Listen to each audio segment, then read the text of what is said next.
What if the greatest ruler of ancient times was more than just a man? What if his blood carried the essence of the gods, granting him strength beyond mortals and a destiny shaped by forces beyond his control? Gilgamesh. His name echoes through history as a warrior, a king, and a seeker of immortality. But beneath the myths and grand epics, who was he really? Was he a ruthless tyrant, a hero favored by the gods, or something even more mysterious, a living link between heaven and earth? His birth was no ordinary event. The heavens stirred, the gods whispered, and the city of Uruk bore witness to the arrival of a ruler unlike any before. Half man, half god, Gilgamesh was born into a world that feared and revered him in equal measure. But what forces shaped him? What secrets lay hidden in the tale of his origins? The truth is buried in the sands of Sumer, waiting to be uncovered. This is the story of the birth of a demigod. Long before Gilgamesh walked the grand halls of Uruk, his destiny was already being woven by divine hands. His birth was no accident, nor was his rule a mere stroke of fate. He was the product of two worlds, the blood of gods coursing through his veins, yet tethered to the mortal struggles of kings. But his arrival was shrouded in mystery.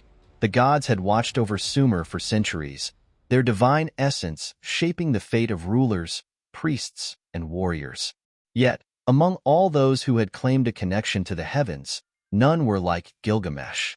His very existence was a paradox, part god, part man, yet unlike either. Was he a gift from the heavens? Or an anomaly, an experiment of the gods themselves? At the heart of Gilgamesh's origins stood Ninsun, a goddess of wisdom and prophecy. She was revered among the gods for her deep understanding of divine truths, often sought out for guidance by both mortals and immortals alike. Unlike the more wrathful deities who ruled with thunder and flame, Ninsun was known for her compassion. She walked among humans, whispering wisdom to kings and healing the sick with divine touch. Her beauty was legendary, but it was her mind that made her truly remarkable. Unlike many gods who remained distant and indifferent to humanity, Ninsun cared. She foresaw the coming of a ruler unlike any before, a son whose name would be remembered for eternity. But who was Gilgamesh's father? Ancient texts provide two conflicting accounts of Gilgamesh's parentage. One widely accepted version states that his father was Lugalbanda, a king of Uruk. Lugalbanda was no ordinary man. His feats in battle and his wisdom earned him a place among the legendary rulers of Sumer. Some even claimed he had gained the favor of the gods, which allowed him to perform miraculous deeds. Lugalbanda's reign had been prosperous, and if he was truly Gilgamesh's father, then the young prince's claim to the throne was undisputed. He was not only a child of divine descent, but also a rightful heir to the power and prestige of Uruk's kingship. Yet, another account suggests a far more mysterious origin. There are whispers in Sumerian myths that Gilgamesh was not the son of any mortal. Some sources claim his father was a mysterious supernatural entity, a god who had taken a special interest in the affairs of Uruk. This being, unnamed in most records, is believed to have descended from the heavens to conceive a child with Ninsun, ensuring that this son would be the bridge between gods and mortals. This theory would explain the peculiar nature of Gilgamesh's existence. Unlike other kings who merely claimed divine descent, Gilgamesh's two-thirds god and one-third human nature was an anomaly. How could such a fraction exist? How could a child be more god than man, yet still bound by mortality? If his father was divine, then Gilgamesh's very presence among mortals was an act of cosmic defiance. He was a demigod among men, but unlike the gods, he was not granted immortality. Gilgamesh's birth was not an ordinary event. The moment he took his first breath, strange omens spread across Sumer. The temple oracles reported visions of a star falling from the heavens, a celestial body that struck the earth and radiated blinding light before taking the form of a man. They claimed this vision foretold the coming of a ruler who would outshine all others. The high priests of Uruk gathered at the temple of Ninsun, interpreting the omens as a sign that a being of divine will had entered the world. Farmers near the Euphrates River spoke of water turning to gold under the moonlight, an impossible sight that lasted only one night, the very night of Gilgamesh's birth. The night sky itself seemed to react, Stars flickered and moved unnaturally, forming patterns that had never been recorded before. And then, there were the dreams. The elders of Uruk, those who had long guided the city's fate, shared the same dream on the night of Gilgamesh's birth. In their visions, a giant serpent rose from the waters, encircling the city, yet bowing before a child with golden eyes. This was interpreted as both a warning and a prophecy. The child would be mighty, but his path would bring both greatness and destruction. As Gilgamesh grew, his unnatural strength became evident. By the time he was barely 5 years old, he could wrestle full-grown warriors to the ground. By 10, he could outrun the fastest chariots of Uruk. His mere presence was overwhelming. Those who looked into his eyes felt an unexplainable power, as if the gods themselves watched through him. Despite his strength, there was something unsettling about him. The people of Uruk feared as much as they revered him. "A god is among us," they whispered. "But will he be our protector, or our greatest torment?" Even his mother, Ninsun, knew that her son was different. Unlike full-blooded gods who were distant from human emotion, Gilgamesh felt the weight of mortality. He was born with the power of a deity, but the soul of a man, and this duality would define his rule. Would he embrace his divine blood and rise above humanity? Or would he be cursed to suffer like the mortals he ruled over? The world was about to find out. From the moment he entered the world, Gilgamesh was bound to forces greater than himself. The gods did not create him for an ordinary life. His birth had been foretold in whispers and visions, long before he took his first breath. The people of Uruk, wise in the ways of the gods, knew that no great ruler arrived without signs. And for Gilgamesh, the signs were unlike any before. A year before his birth, the temple priestesses of Uruk were plagued by the same vision. They saw a blazing star falling from the heavens, its light piercing the darkness before merging with the earth.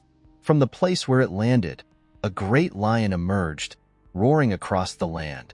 It walked as a ruler, yet its eyes were filled with sorrow, as if burdened by a destiny too great for one being to bear. The high priest of the city gathered the oracles and scholars, seeking the meaning behind this vision. After days of ritual and meditation, they declared their interpretation. "A being of celestial origin will be born among us.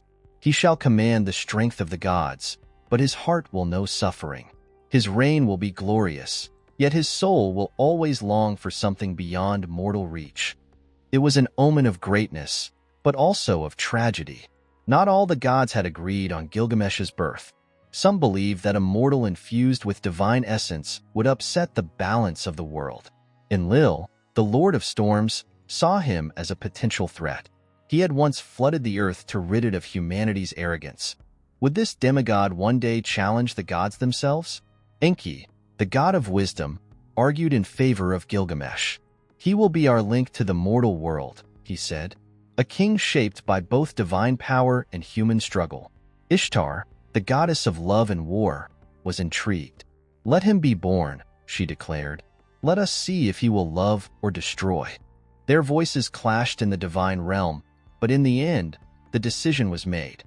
Gilgamesh would be born, but he would not be given the gift of immortality. He would walk as a god among men, but he would also suffer as men do. On the night Gilgamesh was born, Uruk did not sleep. The city's elders gathered outside the temple of Ninsun, awaiting the arrival of the child whose fate had already been written. The sky was unnaturally clear, revealing constellations that had not been visible for decades.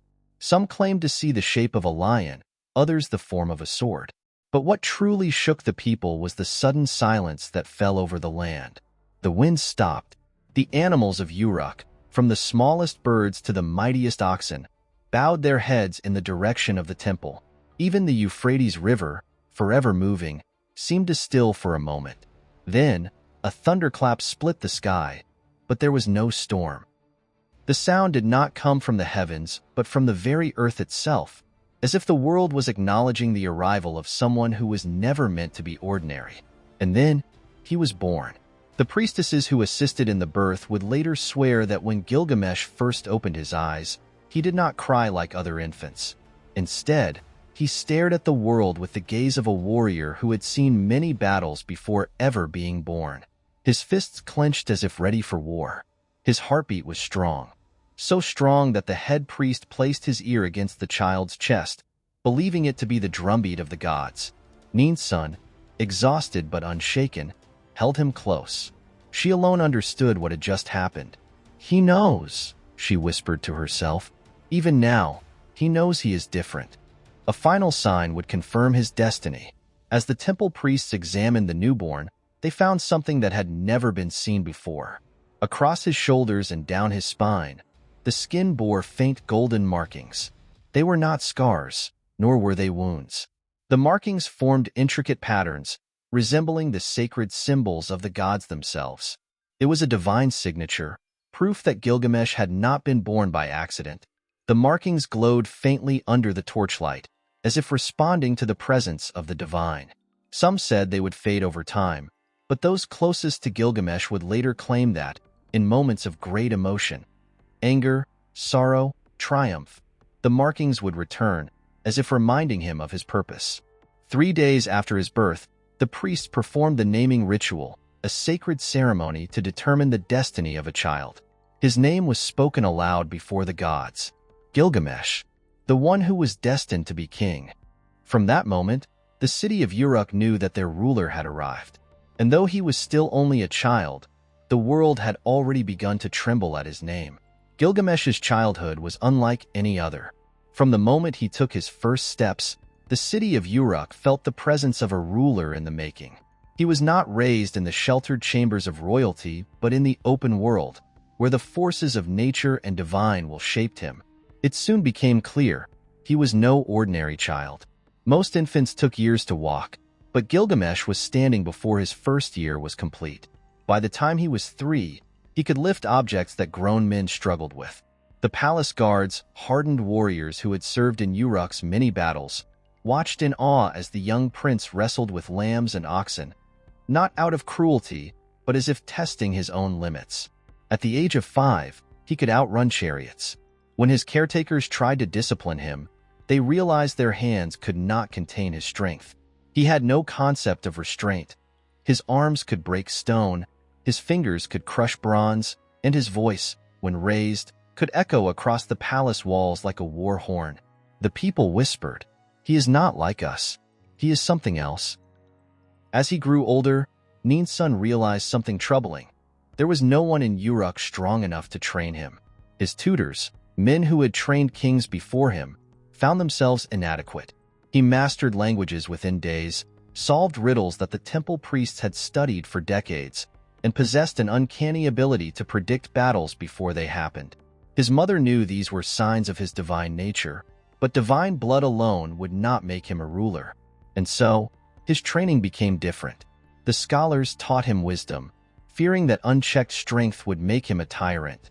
The warriors taught him combat, though they doubted whether he even needed instruction. The priests taught him the laws of the gods, warning him that no king was above divine judgment. But the most valuable lessons were the ones he taught himself. By the time he was 10, Gilgamesh sought out his own challenges. The river test, he challenged himself to swim the length of the Euphrates River, fully armored, against the current. When his guards tried to stop him, he leaped into the raging waters, disappearing beneath the waves. For hours, the city panicked, until he emerged on the other side, dragging a fallen tree behind him as proof of his triumph. The chariot challenge. No horse could carry him for long, and no chariot could match his speed. So he built his own, a chariot of solid stone, too heavy for any normal man. To the amazement of Uruk's people, he rode it himself, pulling it faster than any horse could run. The lion's hunt. One night, a great lion descended upon Uruk, killing livestock and terrorizing the outskirts. Warriors set out to hunt it, but none returned. Gilgamesh, now 13, took his mother's warning and faced the beast alone. The next morning, the people awoke to find the lion's body laid before the temple, its throat crushed by the hands of a boy who should have been too young for such a feat. These feats were not just demonstrations of strength, they were a message. Gilgamesh was not meant to be contained. By the time he reached manhood, Gilgamesh was already the most feared and admired figure in Uruk. The elders could see it. The city was his. It was only a matter of time before he took the throne, but some feared what he would become. Would his strength make him a savior or a tyrant? The gods had given Uruk a ruler with the power of a god but the heart of a man, and soon they would find out which side would win. By the time Gilgamesh ascended to the throne of Uruk, the city stood in awe and in fear. He was no ordinary ruler, no mere mortal king who governed with advisors and councils. He was power incarnate, a man whose divine blood made him greater than any who had come before. But with such power came a question that lingered in the minds of his people. Would he rule as a just king, or would he become a tyrant beyond reckoning? The moment Gilgamesh took the throne, he reshaped Uruk in his image. His word was law, and his strength ensured there was no one who could oppose him. The city's great walls were reinforced, expanded under his command to become the most formidable fortifications in Sumer. The armies of Uruk swelled, as Gilgamesh recruited the strongest warriors, forcing even those who wished for peace to take up arms. The temple priests, once the highest authority in divine matters, found themselves bowing to a man who was more god than they could ever claim to be. To some, it was a golden age. Uruk flourished under his rule, becoming the most powerful city in Mesopotamia. But to others, it was a nightmare. For Gilgamesh did not see himself as a mere king. He saw himself as the will of the gods. No ruler had ever held such authority. No ruler had ever been born with the strength of a god, yet walked among men. And as time passed, Gilgamesh grew restless. His unmatched power became a burden. For what was a king without an equal? He challenged his own warriors to combat, defeating them all effortlessly. He forced the noblest families of Uruk to submit to his will, taking whatever he desired without fear of consequence. He dismissed the elders who sought to advise him, claiming that their wisdom was weaker than his strength. The people whispered, "He does not rule us. He owns us." The prayers of Uruk grew louder. The same people who once celebrated their divine king now feared his wrath. They pleaded with Enlil, Lord of the skies, to humble him. They called upon Ishtar, goddess of love and war, to distract him with desire. They begged Enki, god of wisdom, to send him a lesson he could not ignore. But the gods had already decided. Gilgamesh was too powerful for mortals to oppose. Only a being equal to him could change his fate. And so, the gods took action.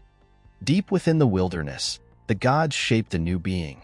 One who would be Gilgamesh's rival, his reflection, his equal in strength. His name was Enkidu, a warrior born not from royal blood, but from the wild itself. He had the strength of the beasts, running with the lions and drinking from the rivers like a creature untouched by civilization. His body was covered in thick hair, his movements as fluid as the wind. He was untamed, unbroken, free, the very opposite of the mighty but restless king of Uruk. The gods did not send Enkidu to kill Gilgamesh. They sent him to teach him, to show him that power was not enough, that strength alone did not make a ruler worthy of his throne. And so, as Gilgamesh sat on his throne, still untouched by any challenge, his greatest battle was about to begin. A battle that would change him forever. Far from the towering walls of Uruk, deep in the untamed wilderness, Enkidu lived as a creature of nature. He knew no kings, no cities, no laws, only the rhythm of the wild, the whisper of the wind, and the freedom of the beasts. But his fate had already been decided. The gods had created him for a single purpose, to stand before Gilgamesh as his equal, to humble the mighty king, and to alter the course of history. Enkidu was unlike any man who had ever lived. He ran with gazelles, moving faster than any hunter's spear.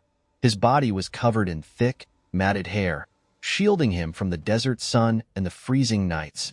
He feared no lion, no wolf, no beast, for he was as strong as they were, perhaps stronger. For a time, he lived without knowledge of cities or kings, existing in harmony with the world. But the gods had no intention of letting him remain in peace. One day, he came across a group of hunters preparing to trap the wild beasts of the steppe.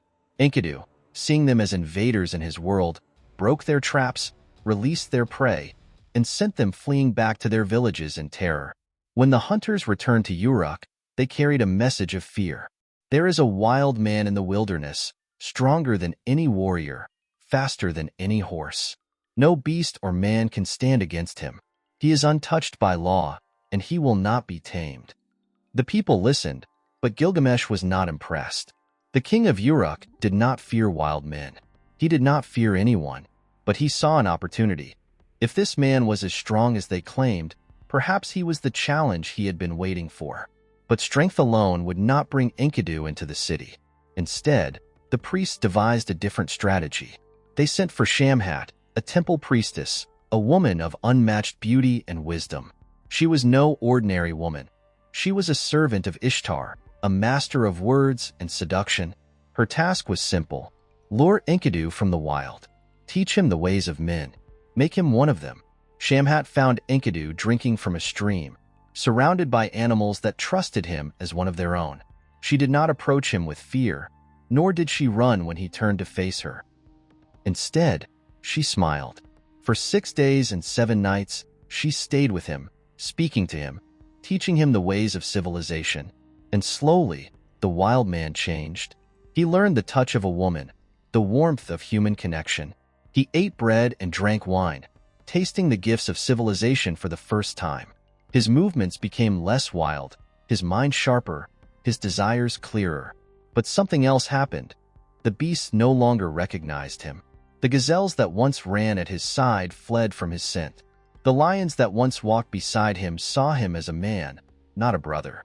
Enkidu, once free as the wind, had been transformed. "I have changed," he said, looking at his reflection in the water. "I am no longer of the wild. But what am I now?" Shamhat took his hand and whispered, "You are ready for Uruk. You are ready for your destiny." The moment Enkidu entered Uruk, the city stood still. He was unlike any man they had ever seen. Taller than the tallest warrior, stronger than any champion. His presence alone made even Gilgamesh's soldiers uneasy. But Enkidu did not come to admire the city. He had heard the people's cries. He had seen their suffering. He knew what Gilgamesh had become. So, when he entered the palace and found the king, he did not bow. He challenged Gilgamesh. "You rule with strength alone, but strength is not wisdom," Enkidu declared. "You have no equal, but today, you have found one." Gilgamesh laughed. He had waited for this moment for years. Without hesitation, he stepped forward, and the greatest battle Uruk had ever witnessed began. The palace shook with the force of their blows. The streets trembled as they crashed into walls, their strength cracking stone, their roars echoing like thunder. The people watched in awe and fear. They had never seen anyone match their king before. But as the fight raged on, something unexpected happened. Gilgamesh smiled. For the first time in his life, he had found someone who could stand against him. He had found not an enemy, but a brother. As the dust settled, neither could claim victory. They had fought as equals, and from that moment forward, they were no longer rivals. They were brothers in arms. Gilgamesh extended his hand. Enkidu, after a moment, took it, and so, the greatest friendship in history was born. The people of Uruk watched, knowing their king had changed. He was still powerful, still unmatched. But now, he was no longer alone. But fate is cruel. What the gods give, they can also take away. And soon, this bond, this brotherhood, would be tested beyond measure. With Enkidu by his side, Gilgamesh was no longer the same ruler. Where once he had ruled with unchecked arrogance, he now had an equal, a brother who could challenge his pride, temper his rage, and share in his victories. Together, they were unstoppable. They conquered lands, defeated mighty beasts, and became legends in their own time. But fate is cruel, and the gods do not give without taking. The bond that had changed Gilgamesh forever would soon be tested in ways neither of them could have imagined.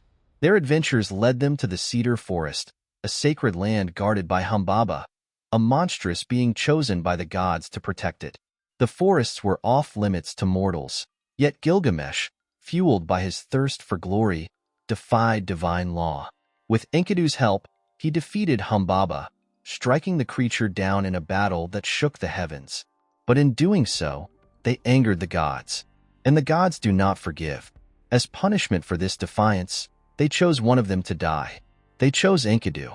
One night, Enkidu was struck by a mysterious illness. He burned with fever, his body racked with pain. Gilgamesh did everything in his power to save his friend, but there was no cure.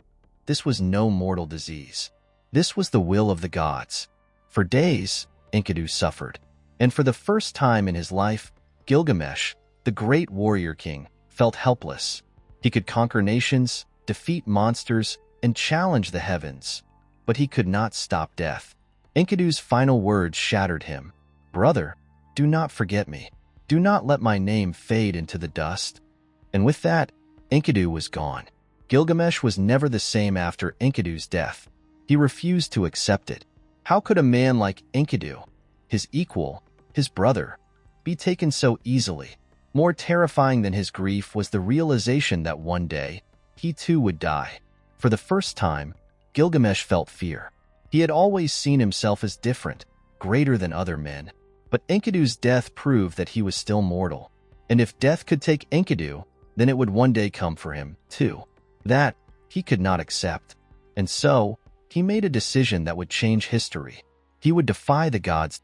He would escape death. He would find immortality. Haunted by Enkidu's death, Gilgamesh abandoned his throne and set out on a journey. He wandered through the deserts, crossed mighty rivers, climbed mountains no man had ever seen. He was no longer a king. He was a desperate man searching for something beyond human reach. His goal? To find Utnapishtim, the only man who had ever escaped death. Legends spoke of a great flood that once destroyed the world, wiping out all life except for one man, Utnapishtim. He had been granted eternal life by the gods, spared from the fate of all mortals. And if there was anyone who knew the secret to immortality, it was him. Gilgamesh journeyed to the ends of the earth, where the waters met the sky, where no mortal had ever dared to go. He crossed the waters of death, facing monsters, spirits, and divine tests, but nothing could stop him. Finally, he found Utnapishtim, and the old man laughed. When Gilgamesh demanded to know the secret of eternal life, Utnapishtim shook his head. "You search for something that was never meant for you," he said. "Immortality is not a reward. It is not something you can earn. It is a curse, given only once, never to be repeated." Gilgamesh refused to believe it. He had come too far, risked too much. There had to be a way. And so, Utnapishtim offered him a test. "Stay awake for 7 nights, and you will prove yourself worthy of escaping death." Gilgamesh agreed. But after days of exhaustion, grief, and hunger, his mortal body failed him. He fell asleep, proving the truth. He was still human. Seeing his desperation, Utnapishtim gave him one final chance. There existed a plant, deep beneath the ocean, that could restore youth. It was not true immortality, but it would make a man young again, allowing him to escape aging and live for centuries. Clinging to this last hope, Gilgamesh dived into the waters, battling the ocean's depths until he grasped the sacred plant. Finally, he had it. Finally, he had cheated time. Or so he thought. On his journey back to Uruk, Gilgamesh stopped to rest by a river. As he slept, a serpent, silent, unnoticed, slipped from the water and stole the plant from his hands. By the time he awoke, it was gone. The last hope for his immortality was lost. And in that moment, Gilgamesh understood the truth. No man can escape death. No man can fight time. Even the greatest king must one day return to dust. When he returned to Uruk, he was no longer the same man who had left. He had set out to become a god, but instead, he had learned how to be human. Standing atop the walls of his city, he gazed down at the people who had once feared him. He saw not subjects, but lives, people who would live, love, and one day pass away, just as he would. For the first time, he understood. Immortality was not in the body. It was in the legacy one left behind. And so, Gilgamesh, the warrior king, the man who had fought gods and monsters, who had defied death itself, accepted his fate. But his story would never die. Even now, thousands of years later, his name still lives on.